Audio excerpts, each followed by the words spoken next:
नमस्कार, मैं दीपक शर्मा और मेरे YouTube मंच पर आपका स्वागत है। दोस्तों, मुसीबत सिर्फ एक तरफ से नहीं आती, कभी कभी मुसीबत चारों तरफ से आती है और कुछ ऐसा ही हाल प्रधानमंत्री मोदी जी का है। आजकल मोदी जी जिधर भी नजर उठाकर देखते हैं तो या तो कोई राजनीतिक शत्रु सामने खड़ा हुआ है, या कोई पुराना सहयोगी जो दुश्मन बन गया वो खड़ा हुआ है, या कोई अपनी ही पार्टी का बागी खड़ा हुआ है।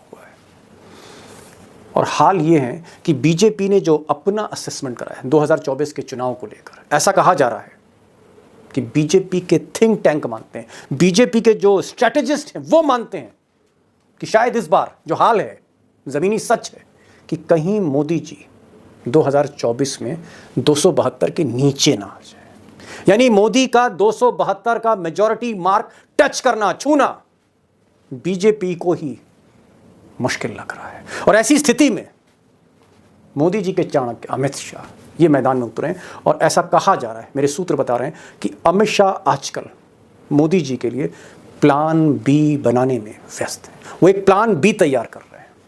अब अमित शाह का जो ये प्लान बी है वो यही है कि अगर 2024 में मोदी जी मेजॉरिटी मार्क से नीचे आते हैं, बहुमत से नीचे खिसकते हैं, अगर वो 225, 235, 215 इतनी सीटें लाते हैं तो 40-50 सीटें कौन उनको देगा? ये 40-50 सीटों की व्यवस्था कौन करेगा? उनको बहुमत के मार्ग पर कौन ले जाएगा? सरकार कौन बनवाएगा? अमित शाह का जो प्लान बी है वो यही है कि 40-50 सीटें कौन देगा, कहां से आएंगी, उसी की व्यवस्था कर रहे हैं। यही प्लान बी है। लेकिन जो बिग क्वेश्चन है, जो बड़ा सवाल है वो ये है कि क्या मजबूरी में, एक मजबूर हाल में, क्या इस देश में कोई नेता मोदी जी की मदद करेगा? इसी पर से आज पर्दा हटाने जा रहा हूं। अब यूं तो हर महफिल में मोदी जी ऐलान कर रहे हैं कि इस बार भी भाजपा 300 पार जाएगी, यानी इस बार भी वो सरकार बहुत आसानी से बनाएंगे। लेकिन अंदर की स्थिति मैंने आपको बता दी है कि इंटरनल असेसमेंट ये है कि 272 के नीचे मोदी जी आ रहे हैं और शायद उनके पास वो नंबर, वो संख्या ना हो कि वो अपने बूते सरकार बना सके।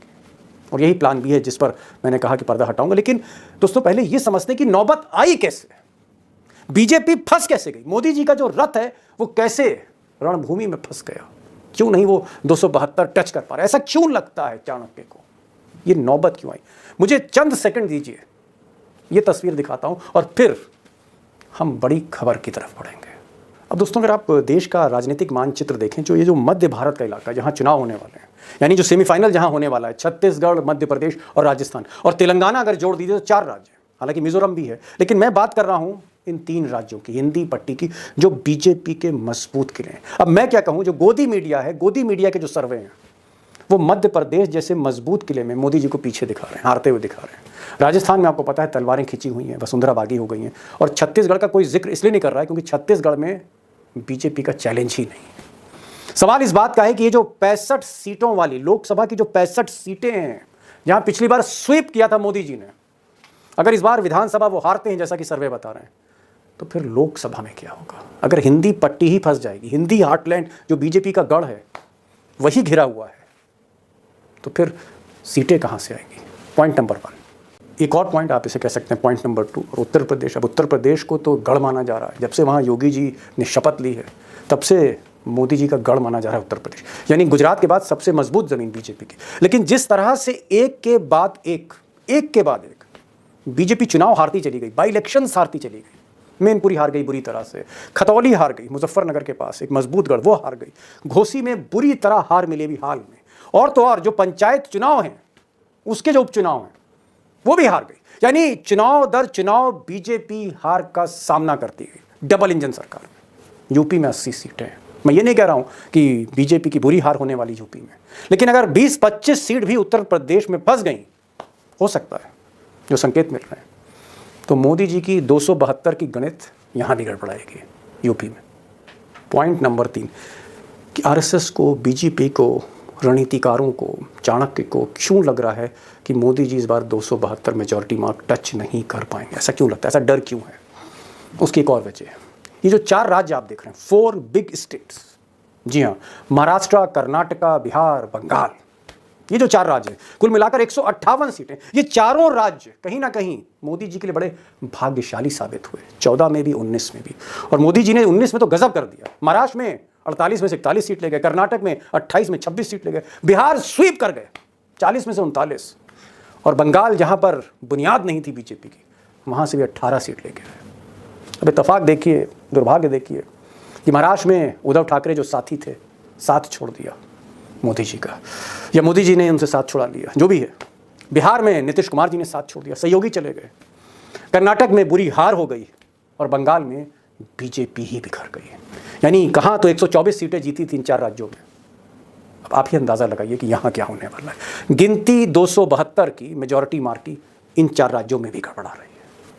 अब दोस्तों, मैं केरल, तमिलनाडु, ये सब के तो मैं जिक्र ही नहीं कर रहा, मैं बहुत डिटेल में नहीं जाना चाह रहा हूँ। मैं सिर्फ इतना आपको बताना चाह रहा हूँ कि बीजेपी को ऐसा लगता है कि इस बार 272 मेजॉरिटी मार्क को टच करना, बहुमत की सरकार बनाना मोदी जी के लिए मुश्किल होगी, या यूँ कहें सरकार बनाना मुश्किल होगी। उसकी वजह यह है कि जो असेसमेंट है, जो इंटरनल असेसमेंट है, और बीजेपी के असेसमेंट बड़े एक्यूरेट होते हैं। उनको लगता है कि 225 के आसपास सीटें आ सकती हैं।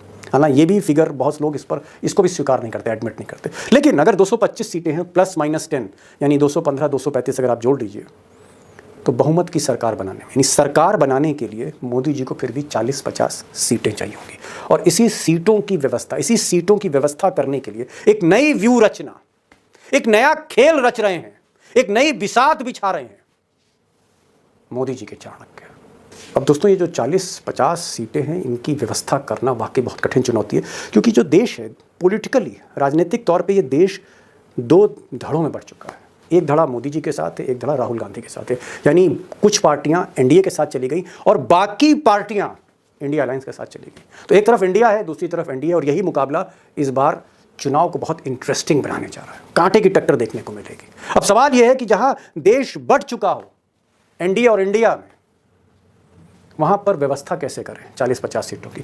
अब यहां पर एक चीज मैं ऐड करूंगा कि 3 ऐसे मुख्यमंत्री हैं, 3 बिग स्टेट्स के ऐसे मुख्यमंत्री हैं, 3 मुख्यमंत्री जो ना मोदी जी के साथ खड़े हैं, ना वो एनडीए में शामिल हैं, और ना ही वो राहुल गांधी के साथ खड़े, ना ही वो इंडिया में शामिल है।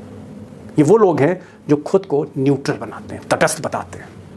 यहीं पर निगाह है अमित शाह की, चाणक्य की, और यहीं पर मोदी जी अपना दांव खेल रहे हैं 2024 का प्लान बी।